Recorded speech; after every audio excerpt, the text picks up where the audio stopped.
The Nation magazine has just published a major investigative report titled Katrina's Hidden Race War.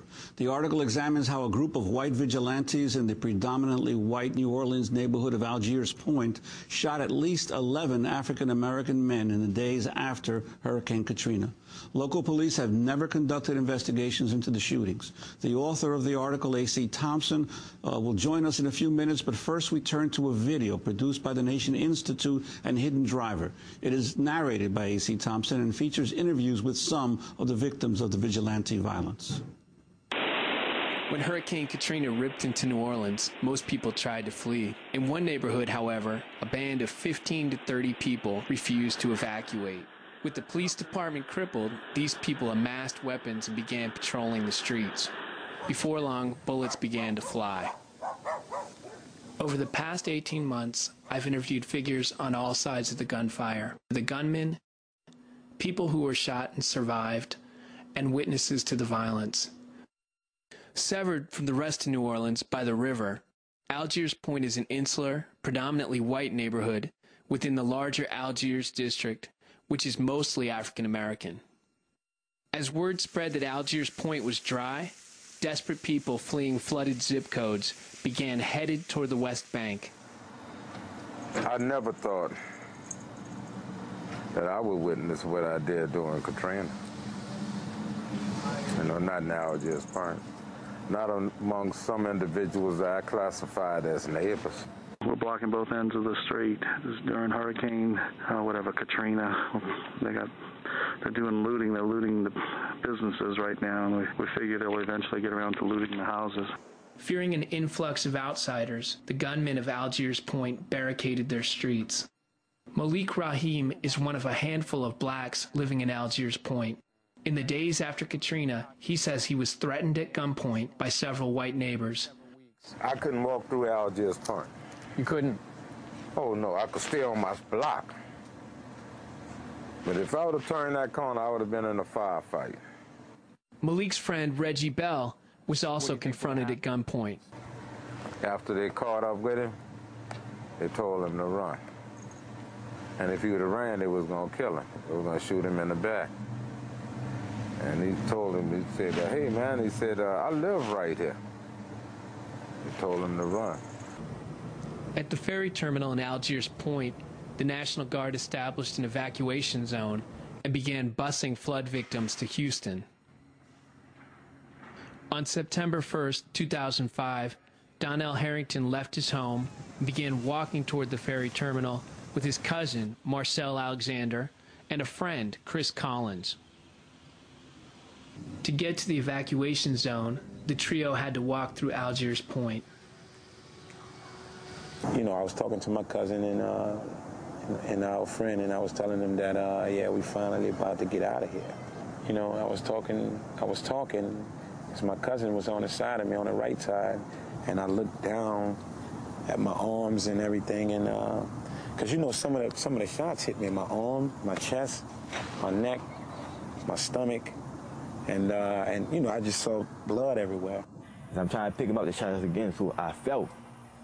And Donnell trying to get up, and we always trying, we panicking now. And he was like hollering, like, you okay, you all right? And he was, you know, like I said, he was pretty hysterical, man. And when I saw the guy, when I actually recognized the guy with the shotgun, you know, and it was like he was reloading or something. As I'm trying to pick him up, they coming towards us with the gun. Like probably, like at that time, like probably 2 or 3 of them. And so now I'm trying to get out this guy, trying to get away from him, you know? 2 of them coming my way, and 1 of them coming at the nail way. That's the last I saw the nail. And I'm running, me and Chris running, and it was like, oh, we gonna get you niggas. I ran up into the corner, and they had these 2 guys in the car. They had these 2 white men in the car, an older white guy and another, you know, a younger white guy. And they had their shirts off. I can remember, you know. And they were like in a small pickup truck. We know y'all, what y'all was doing. We saw y'all. Marcel goes on to say the vigilantes thought he was a looter. And, you know, I'm asking these guys, I'm like, help, you know, help me, you know what I mean? And the guys was like, I can remember him telling me, we can't help you, you know? Get out of here, you know what I'm saying? And one of the guys, one of them, I can remember one of them calling me a nigger, you know, get out of here, nigga. We can't help you. We liable to shoot you ourselves. That was the last thing I heard him say. Eventually, Harrington got help. A black neighbor drove him to the hospital, where doctors pulled 7 lead pellets out of his neck and repaired a large hole in his jugular vein, saving him from death. Some of the white men involved in the vigilante group have publicly bragged about taking part in the violence, but none of them has been arrested. In 2005, several of the men talked about their activities in the Danish documentary Welcome to New Orleans. How do you protect yourself? You had to do what you had to do. You know, if you had to shoot somebody, you had to shoot somebody. No, we had That's simple. We had looters. It was great. It was great. It was like pheasant season in South Dakota. Right on. If it moved, you shot it. That's not a pheasant. We're not in South Dakota. What's wrong with this picture? For a little We while. walked the streets. We had sidearms. You know, you had no choice. It was that bad.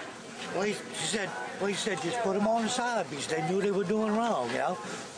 He said, just put them to the side. That's all we could do. In Chicago. I am no longer a Yankee. No. I earned my He wings. understands the N-word now. I learned my wings. Like it with all the looters and stuff. What looters? You didn't see all the We had 3. They left here, one without a T-shirt, and the other's full of buckshot. And we have the T-shirt to prove it. Really? Oh, yeah. What happened? We shot them. What happens in other parts of this state, I don't know about. But over We don't here, care about. this But is in this our neighborhood, we take care of our own. We sent them back into wherever they came from and said, don't come back. That's from the Danish documentary Welcome to New Orleans. A.C. Thompson is with us here in our Firehouse studio in New York, the award-winning journalist on the staff of ProPublica. His article, Katrina's Hidden Race War, appears in The Nation magazine. His reporting on New Orleans was directed and underwritten by the investigative fund at the Nation Institute. ProPublica provided additional support, as did the Center for Investigative Reporting and New American Media. We're also joined by Donnell Harrington in New Orleans. He nearly died on September 1st, 2005, after being shot by a white vigilante while he was heading to an official evacuation site at the Algiers Point ferry terminal. I wanted to ask you, Donnell Harrington, as you watched the last clip from Welcome to New Orleans, what were your thoughts? What were your feelings? Donnell, are you there? Yeah, I'm here. Can you hear me? Yes, I can hear you now. Yeah. To answer your last question, you know, I felt pretty sad. It made me feel pretty sad. For me to even watch that particular clip, it was hard. I was heartbroken when I saw that. And Donnell, after you were shot, what was the response of authorities to what had happened to you? Did you try to get some action by police or authorities afterward? Actually, I did. I can remember one of the doctors saying we need to get some officers in that area, and that was the last I heard. But under my knowledge, I don't think that they ever did. And no one ever came to interview you about what had happened from the police department? No. You have been investigating this, A.C. Thompson, for over a year now. Katrina's Hidden Race War, saying, as everyone was talking about black looters, we're talking about white vigilantes terrorizing the black community. Lay out the scope of this. You know, what we did over the span of 18 months is we tried to recreate the history. We tried to go back and figure out exactly what happened in basically the 2 weeks after the storm hit. And so what I did is I tracked down people like Donnell Harrington. I tracked down people who admitted to being involved in the gunfire, the vigilantes themselves. I tracked down eyewitnesses, people like Malik Rahim, and I asked everyone, what did you see? Don't tell me about what you heard about. Don't tell me about what people told you about. Tell me about what you saw, what you were involved in, what you experienced. And what I came to believe from my interviews was that at least 11 people, all of them African-American males, were shot in the Algiers Point neighborhood during about the week after the storm hit.